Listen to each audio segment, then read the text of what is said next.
ومن أظلم ممن افترى على الله كذبا أو كذب بآياته إنه لا يفلح الظالمون. Dan siapakah yang lebih zalim daripada orang yang mengada-adakan sesuatu kebohongan terdapat Allah, atau yang mendustakan ayat-ayatnya? Sesungguhnya orang-orang yang zalim itu tidak beruntung. Jika kami ditantang, bermubahalah. Itulah awal kekendoran tim misi kami. Siapa yang benar akan selamat, dan siapa yang salah akan mendapatkan musibah. Maka wakil gembala senior atau pendeta senior tidak lama kemudian putranya yang masih bayi meninggal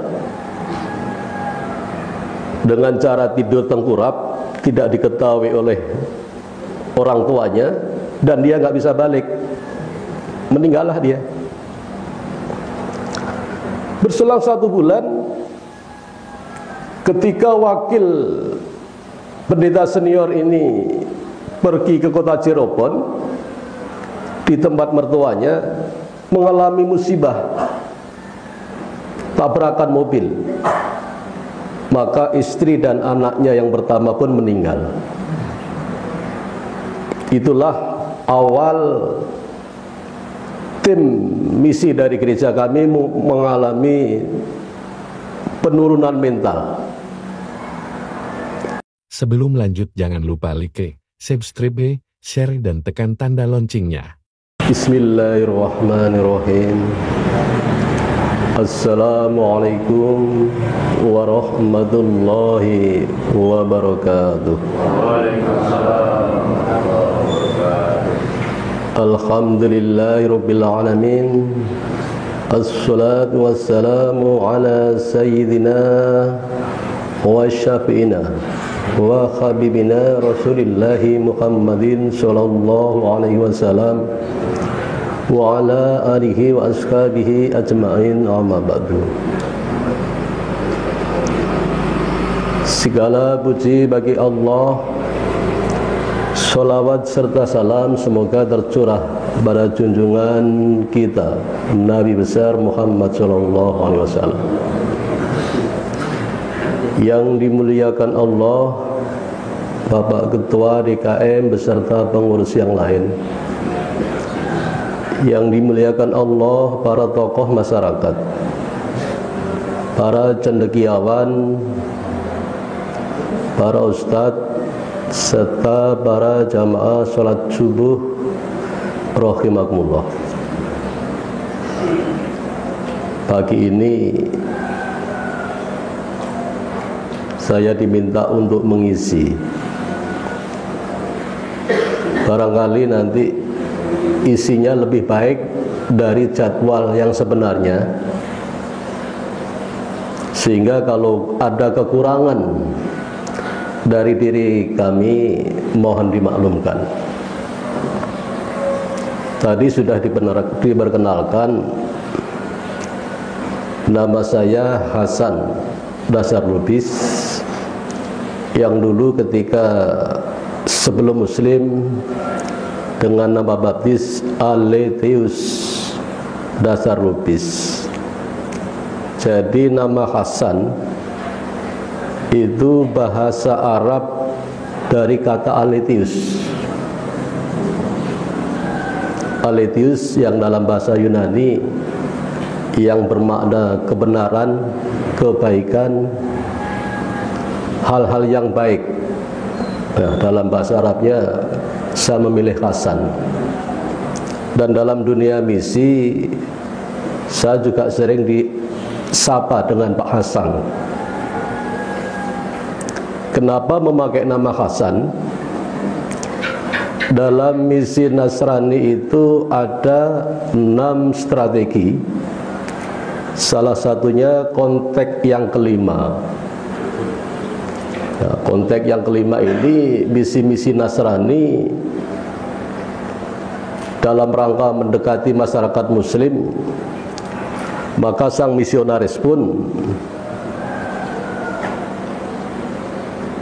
harus dengan busana-busana muslim, bahasa-bahasa muslim. Kalau dulu sebelumnya di era kolonial, misionaris dilarang berdekatan dengan institusi-institusi muslim, namun pasca kemerdekaan negeri kita itu berbalik. Misionaris konteks yang kelima harus dekat dengan masjid, harus dekat dengan madrasah-madrasah, harus dekat dengan pondok pesantren, harus dekat dengan instansi-instansi Islam. Bahkan misionaris C yang kelima harus masuk dalam sop solat, juga hadir dalam majelis-majelis taklim. Apa yang membedakan misi C5 ketika solat bersama kaum muslimin? Misi C5 ketika menjalankan solat, walaupun sama gerakannya, walaupun sama bacaannya, tapi satu hal yang membedakan ketika mereka duduk tahiyat, kaum muslimin wal muslimat mengikrarkan dua kalimat syahadat, asyhadu an la ilaha illallah wa asyhadu anna muhammadar rasulullah. Sedangkan para misi yang menyusup ini cukup ikrar satu kalimah thayyibah, asyhadu an la ilaha illallah. Karena dalam keyakinan mereka Allah itu adalah Nabi Isa itu sendiri, sehingga menyangkal kenabian dan kerasulan baginda Rasulullah Muhammad SAW.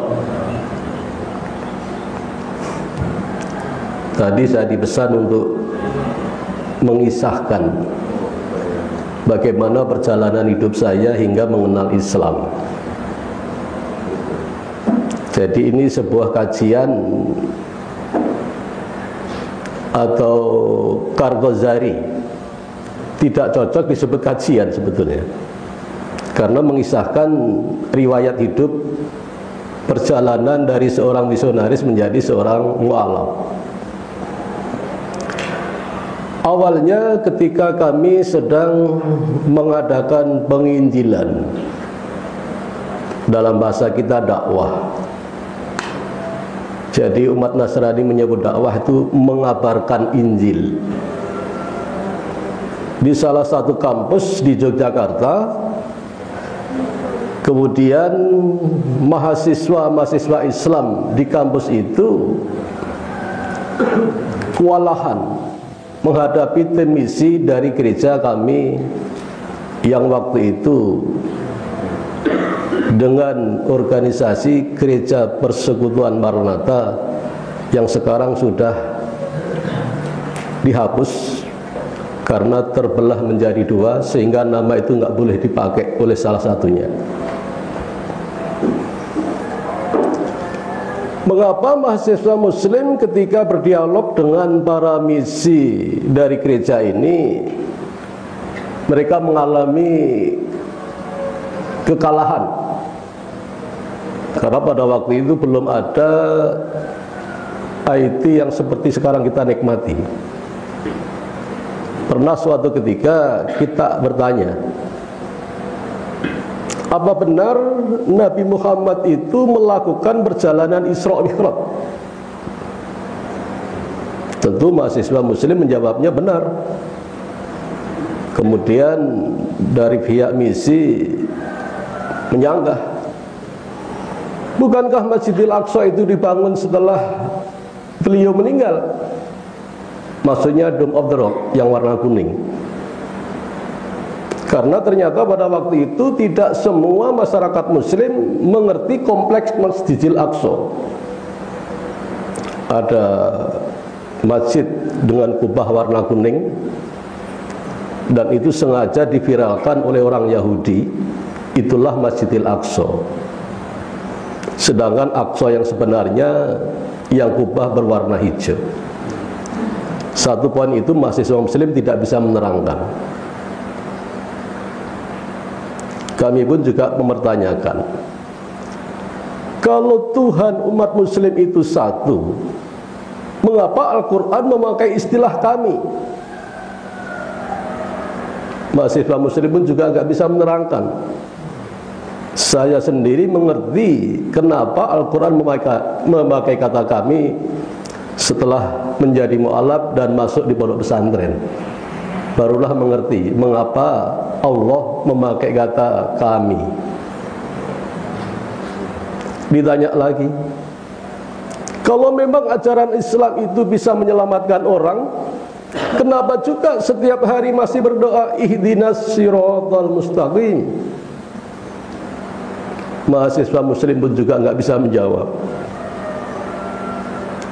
Dan banyak pertanyaan-pertanyaan yang akhirnya membuat mahasiswa muslim tersudut, dan akhirnya kami dipertemukan dengan senior mereka yang ternyata adalah juga mantan misionaris. Kami belum kenal waktu itu bahwa beliau ini juga mantan misionaris. Kenalnya setelah saya menjadi mu'alaf, oh ternyata yang kami hadapi dulu seorang misionaris mantan. Nah, dari situlah terjadi dialog panjang yang membutuhkan waktu 1,5 tahun. Jadi tim kami bertujuh, didukung 40 jemaat, berhadapan dengan tim muslim yang dihadiri oleh 300 jamaah. Kami dengan seenaknya menyalah-nyalahkan Al-Quran, dan ketika itu kami pun ditegur oleh pihak muslim. Saudara ini belum juga mengerti ilmu Al-Quran, belum juga mempelajari bahasa-bahasa Al-Quran. Bagaimana saudara bisa menyalah-nyalahkan Al-Quran, bahkan menghina Islam? Teguran itulah yang membuat hati saya gemetar.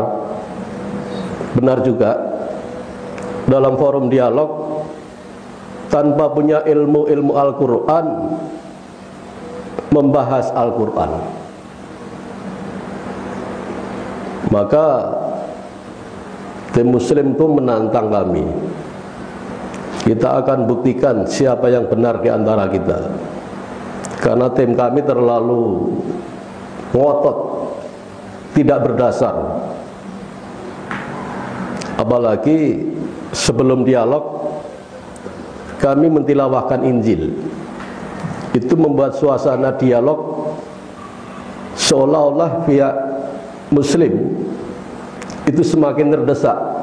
Oh, ternyata tim misi juga punya Injil berbahasa Arab. Kemudian ketika kami ditantang bermubahalah, itulah awal kekendoran tim misi kami. Siapa yang benar akan selamat, dan siapa yang salah akan mendapatkan musibah. Maka wakil gembala senior atau pendeta senior tidak lama kemudian putranya yang masih bayi meninggal dengan cara tidur tengkurap, tidak diketahui oleh orang tuanya, dan dia nggak bisa balik, meninggallah dia. Berselang 1 bulan,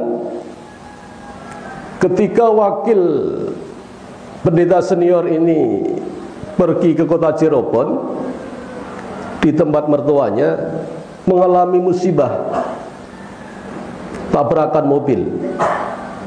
Maka istri dan anaknya yang pertama pun meninggal. Itulah awal tim misi dari gereja kami mengalami penurunan mental. Ternyata ketika Al-Quran dihina di depan forum yang mulia itu, ada Allah yang maha melihat dan membela dinul Islam. Dan tim kami pun semakin mengalami rasa takut, berani menantang mubahalah yang disampaikan oleh saudara-saudara muslim. Tidak lama kemudian wakil pendeta senior pun mengalami stroke sampai mulutnya miring. Dan akhirnya kami berhenti secara perlahan-lahan sampai membutuhkan waktu 1,5 tahun. Itulah hikmah yang kami dapatkan ketika dalam dialog Allah memberikan teguran sekaligus mempertontonkan bagaimana ulama muslim mempelajari kitab sucinya. Ulama ketika berdialog dalam mengajukan argumennya tidak lepas dari teks-teks Al-Quran yang asli dan diterjemahkan kata demi kata. Sedangkan Injil kami ini mengapa semua dalam satu bahasa Indonesia? Dari mana bahasa ini diambil? Itu yang membuat kami berdebar-debar. Kalau sampai terjemahan ini nanti keliru, habislah kita. Maka muncul ide untuk mempelajari Injil berbahasa Yunani. Tadinya kami referensinya Injil-Injil berbahasa Inggris, dan yang paling populer versi King James. Jadi semua pemahaman dalam bahasa Indonesia yang sulit dipahami referensinya ke bahasa Inggris. Setelah melihat dalam dialog itu, seharusnya kami belajar seperti masyarakat muslim, harus punya Injil yang asli dan diterjemahkan, sehingga apabila terjemahan itu keliru maka bisa dikoreksi. Akhirnya setelah belajar bahasa Yunani pun ada kalimat-kalimat di dalam Injil itu yang sengaja diselewengkan. Contohnya di Injil Yohanes. Setelah muslim ini sebetulnya agak cocok disebut Injil. Lebih tepat disebut hadis rawahu Yohanes. Karena penulisan Injil itu mengisahkan bagaimana Nabi Isa alaihissalam ketika lahir hingga diutus oleh Allah. Jadi di dalam Injil Yohanes pasal yang pertama, ayat yang pertama, hampir setiap jemaat familiar dengan ayat ini. Di sana dikatakan, pada mulanya adalah firman. Firman itu bersama-sama dengan Allah, dan firman itu adalah Allah.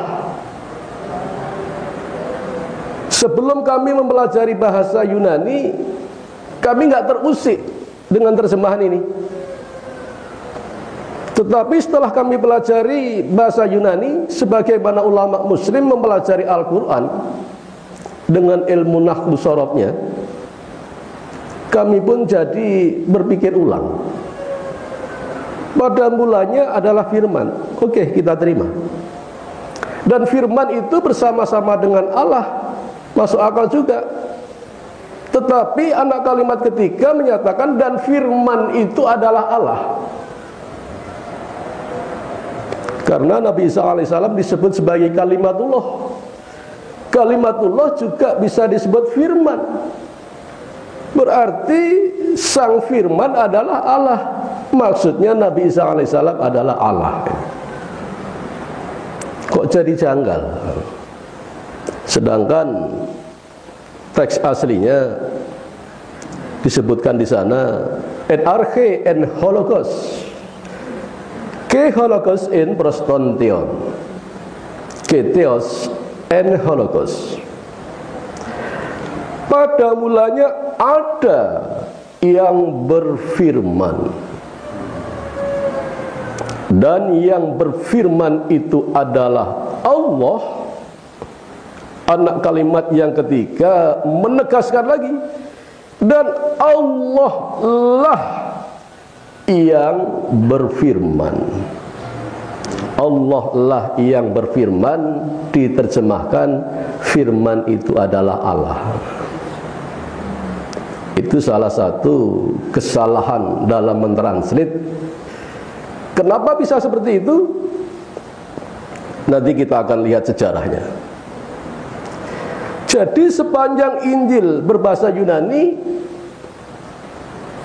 Nabi Isa alaihissalam yang dalam terminologi Yunani disebut Yesus, tidak ada satu kata pun yang menunjukkan bahwa dia adalah theos.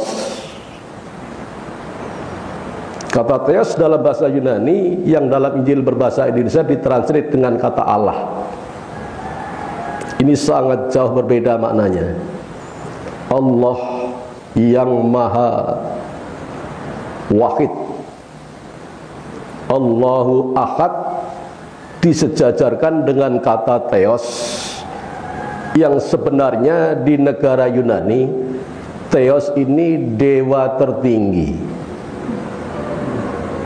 Maka Majelis Ulama Malaysia itu melarang literatur Nasrani beredar karena sudah sangat keterlaluan menerbitkan literatur manasik haji, bukan pergi ke tanah Haramain tetapi ke Yerusalem. Sejak saat itulah Majelis Ulama Malaysia melarang literatur Nasrani menggunakan istilah-istilah Al-Quran. Bahkan kata Allah gak boleh dipakai, kata Rohul Kudus juga gak boleh, karena Roh Kudus dalam Islam sangat berbeda dengan apa yang mereka maksud. Jadi setelah belajar bahasa Yunani itulah saya mulai menetapkan hati, ternyata memang Yesus itu bukan Tuhan. Dia disebut sebagai Kurios, yang artinya adalah baginda Yesus, yang dalam bahasa Arab bisa disebut dengan kata Sayyidina. Maka mulailah ada niat untuk berhenti, tetapi masih terusik. Sejak kapan ajaran ini diselewengkan?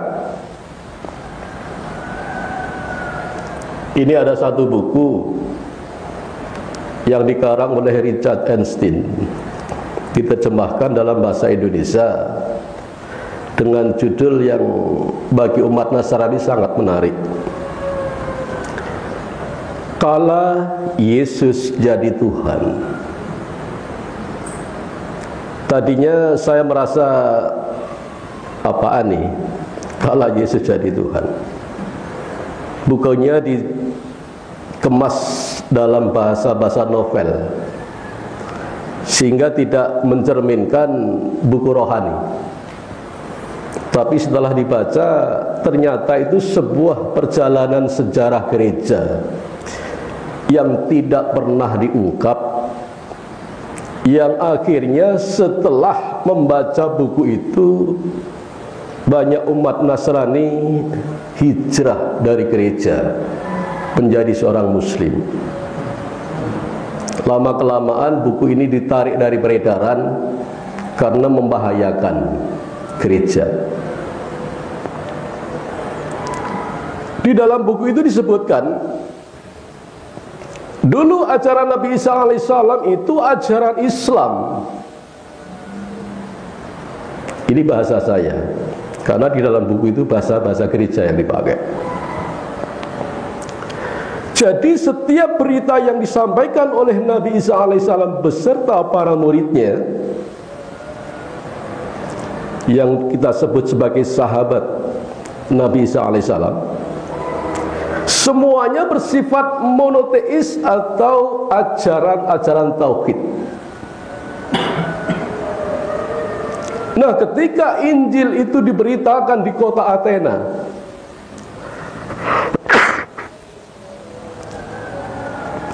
kota yang dikenal sebagai gudangnya para cendekiawan,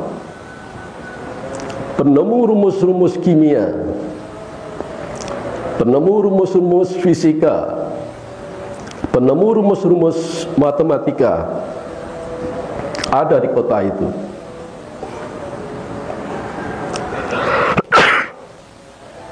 Sementara karena terganggu dengan batuk.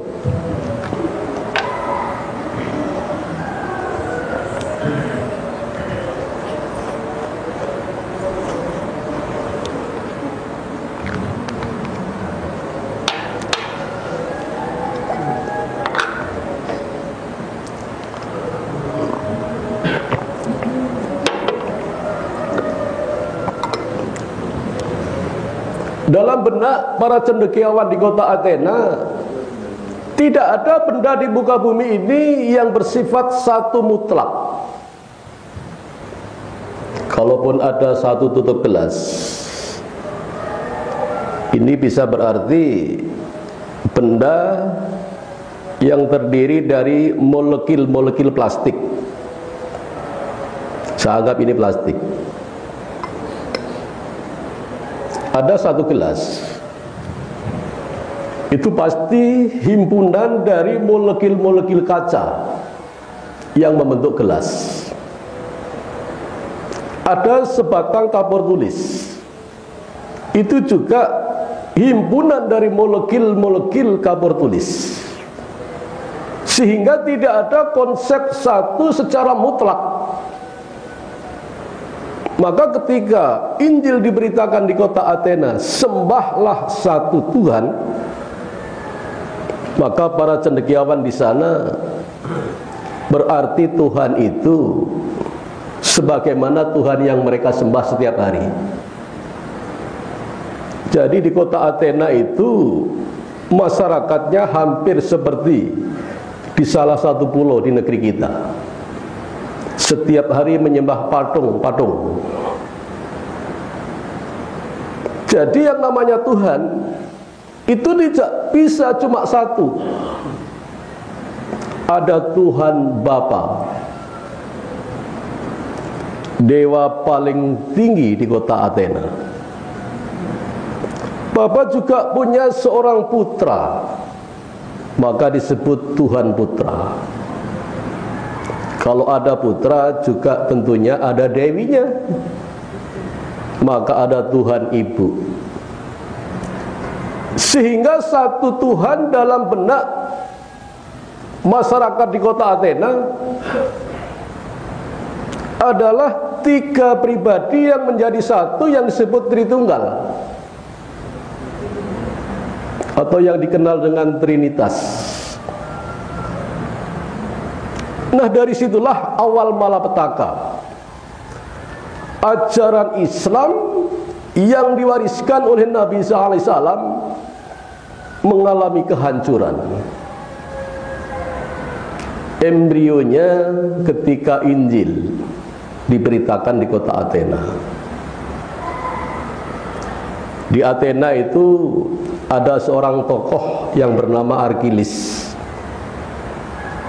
Bagi yang sudah melihat film The Troy, Arkilis ini masa kecilnya dicelup dalam air suci, dipegang kakinya oleh orang tuanya.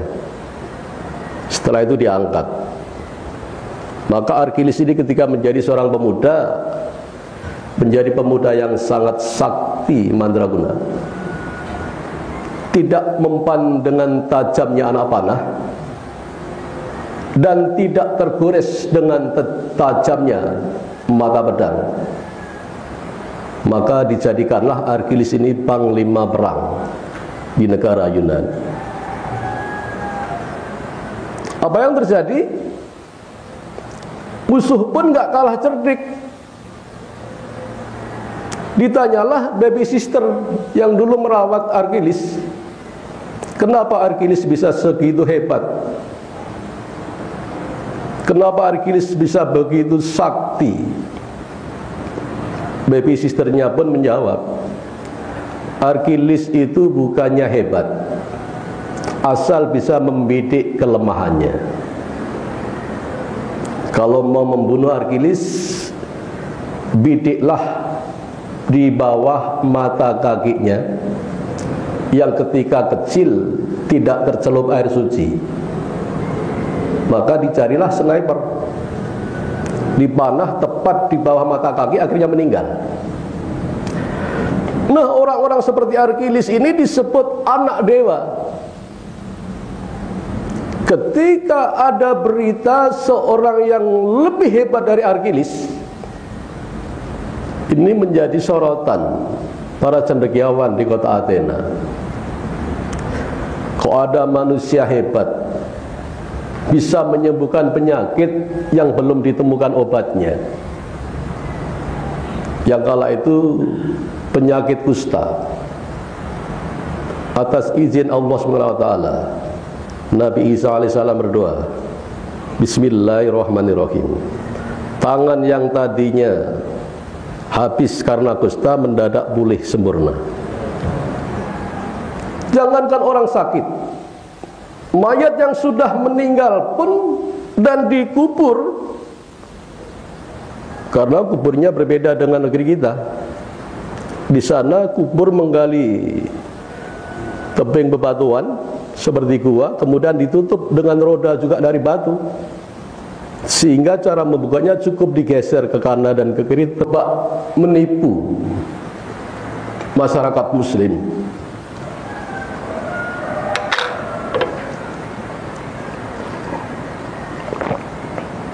Di Quran surat Al-Maidah ayat 82, anak kalimat yang kedua, A'udzubillahi minasyaitonirrajim. Wala tajidanna aqrabahum mawaddatan lilladzina amanu alladzina qalu inna nasara. Niscaya kau akan mendapati orang yang sangat bersahabat karib dengan orang-orang mukmin. Siapakah mereka? Yaitu yang mereka yang mengatakan, sesungguhnya kami ini orang-orang Nasrani. Oleh karena itu, masyarakat muslim harus tahu, masyarakat Nasrani yang dimaksudkan di dalam Quran surat Al-Maidah ini adalah kelompok yang menyelamatkan diri dari kejaran pasukan Romawi, yang akhirnya selamat sampai ke negeri Habasyah. Mohon maaf.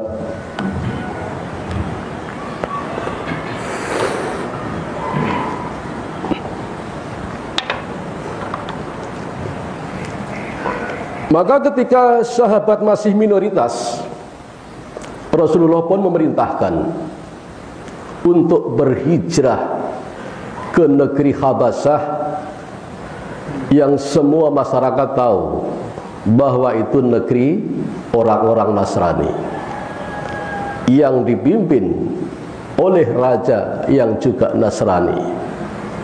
Para pejabat kerajaan juga orang Nasrani. Seluruh rakyat di kerajaan itu juga orang-orang Nasrani.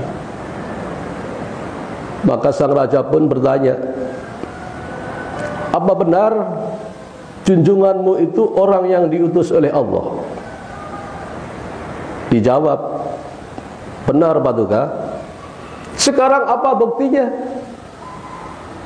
Kalau memang junjunganmu diutus oleh Allah, sebagaimana nabi-nabi terdahulu akan membawa kitab sucinya, maka dibacakanlah Quran surat Maryam.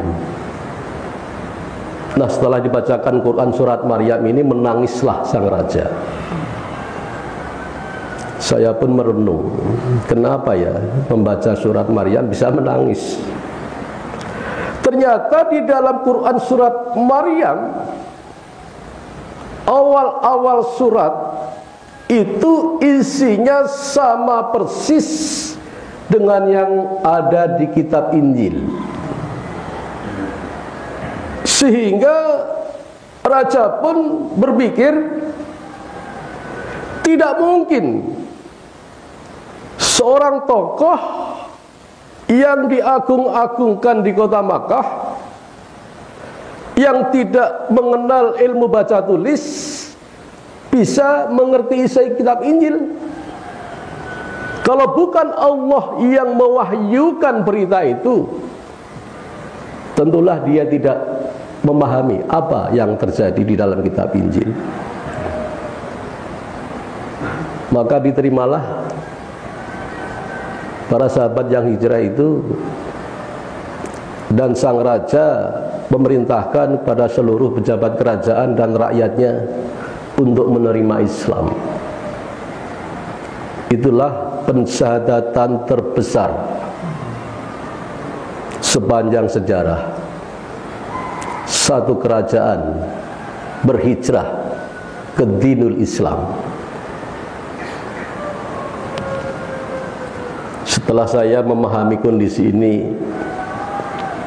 maka muncullah niat untuk berhenti sebagai tim misi dari Gereja Persekutuan Maranatha. Akhirnya saya pamit dengan baik-baik, dan gereja melepas dengan bahasa mengutus lagi saya keluar, sehingga jemaat tidak terjadi kegaduhan. Kalau sampai berita ini disampaikan secara terang-terangan, kasihan Pak Pendeta, karena gereja yang kami tinggalkan, yang awalnya dibangun dengan 25 jemaat, kala itu mencapai 1.500 jemaat. Setelah kami pergi, dengan bahasa gereja diutus kembali, maka para jemaat pun berpikir saya diutus ke kawasan muslim. Sedangkan yang saya lakukan bukan lagi sebagai utusan, sebagai muslim yang sejati. Akhirnya pada bulan Ramadan tahun 2008, kami bertiga, saya sendiri ditemani rekan dari Gorontalo dan satu rekan dari Manado, bersyahadat di Masjid An-Nur, Kota Gede, Yogyakarta. Alhamdulillah, itulah awal perjalanan kami sebagai seorang muslim. Setelah saya menjadi seorang muslim, kami pikir dulu masyarakat muslim itu juga punya misi-misi seperti orang Nasrani, karena setiap jemaat itu ditanamkan beban bahwa setiap jemaat harus mencari domba-domba yang terhilang. Sampai ke tingkat teolog, beban keprihatinan itu sengaja ditanamkan. Setelah saya menjadi seorang mualaf, melihat biasanya kalau di gereja itu habis ibadah mereka berkumpul, disediakan coffee break, jadi tidak langsung pulang. Setiap tamu yang baru ditempel jangan sampai lepas. Jadi setiap warga gereja dibebani mencari domba yang terhilang. Di manakah domba itu? Di kantong-kantong masyarakat muslim untuk dimurtadkan. Nah, setelah jadi mualaf, kok masyarakat muslim nggak merasa prihatin ya? Ketika misi sedang bergerak, Bahkan di satu kawasan di Yogyakarta, tetangganya lompat keyakinannya. Tidak saya sebut hijrah karena mereka murtad. Tetangganya sama sekali nggak terusik. Kok nggak bertanya, Pak, kenapa pindah keyakinan? Bu, kenapa meninggalkan Islam? Nggak ditanya. Maka muncullah keprihatinan saya. Kalau begitu, saya harus mendakwahkan Islam. Kalau dulu mendakwahkan Injil, setiap hari yang namanya pekerjaan seorang pendeta itu yang ngurusi umat. Bahkan untuk memviralkan Quran surat Al-Maidah tadi, ayat 82 tadi, itu bukan hal yang sederhana, karena di dalam tim misi atau jamaah misi itu ada 5 jabatan yang punya fungsi masing-masing. Umat muslim mungkin menyebutnya pendeta itu 1 orang, tetapi dalam tim atau jamaah misi ini ada 5 jabatan yang perlu kita ketahui. Pertama, dia adalah tim rasuli, seorang pendeta yang tugasnya mendesain kawasan-kawasan yang menjadi objek kristenisasi. Pejabat yang kedua adalah tim kenabian, yaitu pendeta yang berfungsi sebagai telik sandi, yang mengambil data masyarakat, termasuk mapnya. Kalau sekarang nggak perlu bikin map karena ada Google Map. Dulu belum ada Google Map, jadi kawasan harus digambar. Sambil berjalan keliling desa pakai alat pengukur jarak, digambarlah areanya. Ada yang jalan 3 meter, 2 meter, 1 meter, bahkan ada jalan setapak cuma setengah meter. Untuk apa mereka membuat pemetakan seperti itu? Suatu saat nanti kalau ada umat dalam kondisi darurat, perlu ditolong pakai ambulan atau harus ditolong pakai tandu, karena setiap jalan ini berbeda lebarnya. Nah, tim rasuli dan tim kenabian ini bekerja minimal paling cepat 1 tahun untuk mendata sebuah kawasan. Berapa banyak cendekiawannya di situ? Syukur-syukur nggak ada ulama di sana. Setelah data ini jadi, diserahkan kepada tim yang ketiga yang disebut tim evangelis, yang membuat acara-acara akbar. Dan tim ini punya rumus. Setiap hadirin yang diundang, 10% dari hadirin itu berpihak kepada mereka. Bikin acara mengundang 1000 orang, yang 100 orang dipastikan menjadi pengikut Nasrani. Setelah itu tidak dibiarkan, diutuslah pejabat yang keempat, yaitu tim gembala, yang di Islam disebut dengan seorang pengasuh umat. Maka saya pun prihatin ketika di desa-desa ada pengajian akbar. Kadang 1 bulan sekali, 2 bulan sekali, setelah itu ditinggal gitu aja. Ada satu kawasan di lereng Merapi, sama-sama umat muslim bikin kajian akbar, mereka juga bikin acara akbar. mereka utus gembala untuk tinggal di situ, muslimnya enggak ada ustadz yang harus mengawal masyarakat di situ. Akhirnya naudzubillahi min dzalik, kawasan desa itu muslimnya tersisa 25%. Naudzubillahi min dzalik.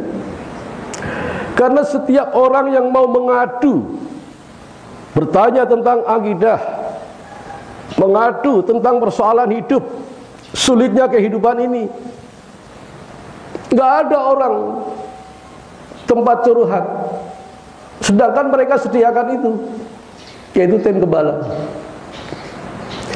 Tim gembala pun membatasi dirinya dengan kuota 50 orang.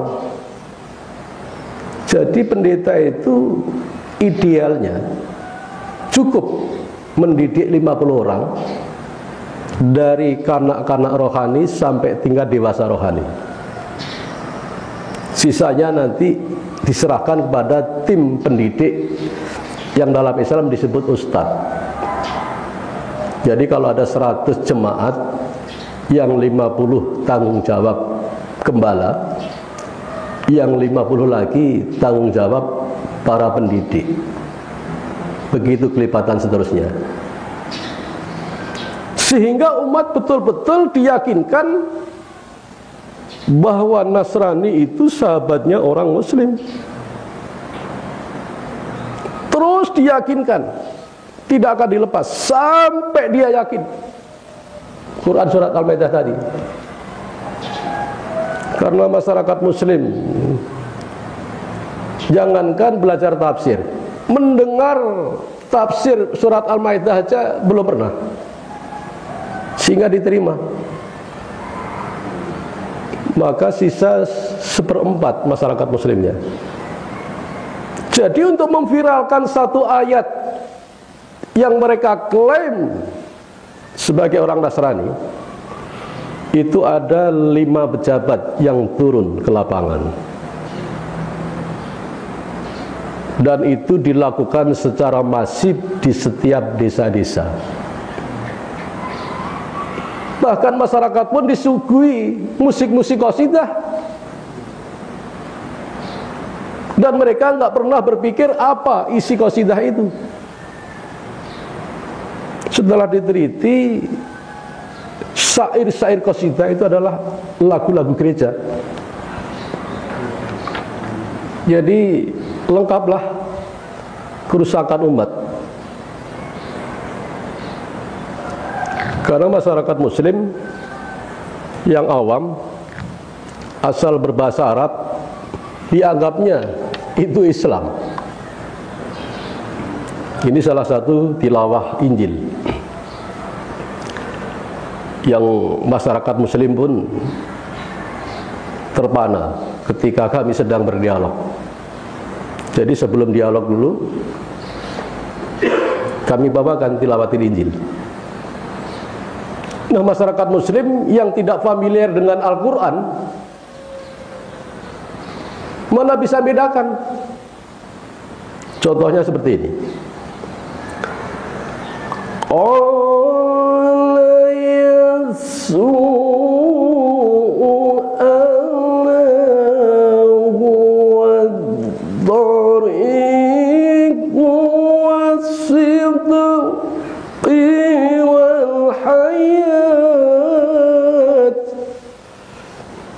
Itu masyarakat desa biasanya menjawabnya Allah. Ya, masyarakat awam. Sedangkan maknanya qala berkata, siapakah Yesus? Ini Arab modern. Yesus. Ana aku. Huwa ya aku inilah. Thoriqud jalan menuju surga. Wassidiki dan ajaran yang hak, wal hayati dan kehidupan yang kekal abadi di surga nanti. Itu baru tilawahnya sudah membuat masyarakat awam terpesona. Belum lagi qasidah-qasidah yang disajikan. Dan ini bukan sebuah cerita bohong, Karena ketika kami berada di Cimahi, Bandung, ada seorang direktur pesantren bertanya, di kawasan kami ini ada majelis taklim, aneh. Biasanya majelis taklim itu kan suka sholawatan ya. Ini nggak pernah sholawatan. Itulah gerakan misi C5. Semuanya menyebut Nabi Isa alaihissalam. Di Pamekasan Madura, ulama pun mempertanyakan, biasanya kalau kajian-kajian itu tidak lepas dari kitab 4 imam madhab. Ini kok tidak ada satupun kitab 4 madhab itu dikaji. Bahasanya Arab, tapi kok isinya aneh. Itulah misi C5. Jadi para misionaris berpikir, untuk memurtadkan umat muslim itu tidak harus merubah identitas agama Islam menjadi Kristen. Cukup paradigmanya dirusak sehingga seluruh pemikiran masyarakat muslim mengikuti pemikiran Nasrani. Itulah yang terjadi di negeri kita. Apakah kita akan tinggal diam? Allah SWT telah mengingatkan, laqad ji'tum syai'an idda.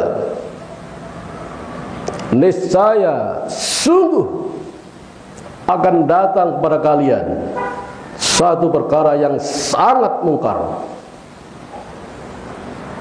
Perkara apabila itu sebuah bencana, maka bencana itu sangat hebat. Sebuah perkara yang sangat menghancurkan. Sebuah perkara yang meluluh lantakan sebuah negeri. Digambarkan oleh Allah.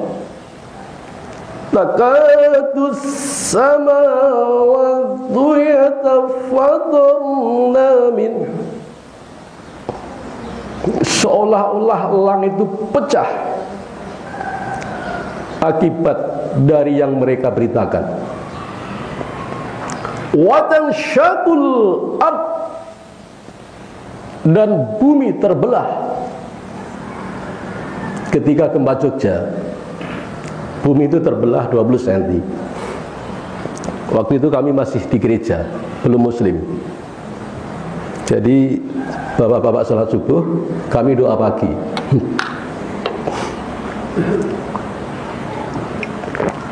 Mendadak bumi goncang dengan sangat keras, sehingga seluruh kendaraan di parkiran roboh semua.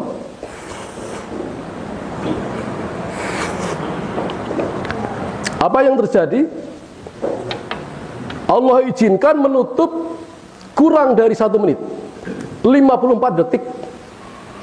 Buka, nutup lagi dengan durasi 54 detik. Kampus STI Kerjasama, gedung-gedung yang berlantai 3 habis roboh total. Itu baru terbuka 20 cm. Dilanjutkan, wadahirul jibalu hatta, gunung-gunung pun meledak. Masyarakat Jogja nggak terlalu takut dengan gunung erupsi seperti di Anak Krakatau. Begitu erupsi, disyuting tuh laharnya. Kalau malam, wah jadi hiburan juga. Tapi disebut oleh Allah hatta, habis badan gunungnya, sebagaimana sejarah Krakatau. Kalau setiap gunung rata tanah, apa yang terjadi? Habislah kota-kota di suatu negeri.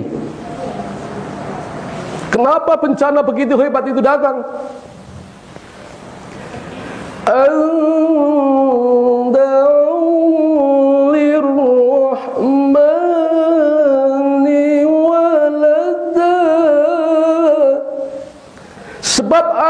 pihak yang mendakwakan Allah yang Maha Rahman itu punya anak.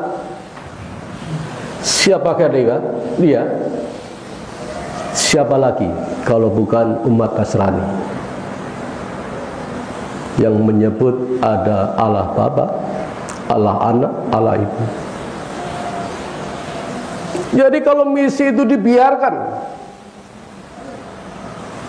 dan umat muslim terlena, sama halnya silahkan bencana besar datang ke negeri kami. Naudzubillah min dzalik. Jadi harus bagaimana sikap kita terhadap misi-misi Nasrani? Sebagaimana Allah firmankan, fa'fu wasfahu. Ya sudah, maklumkan saja. Wasfaku, dan berlapang dadalah. Apa cukup fa'fu wasfaku? Ya sudah, kita biarkan. Atau mungkin ada yang ekstrim dilawan mereka. Oh jangan. Dilanjutkan, hatta ya'tiyallahu bi amrih. Umat muslim diminta oleh Allah, aqimus sholah. Perbaikilah hubungan kita dengan Allah dengan menegakkan sholat itu. Wa'at zakah. Perbaikilah hubungan sesama muslim dengan mengeluarkan zakat.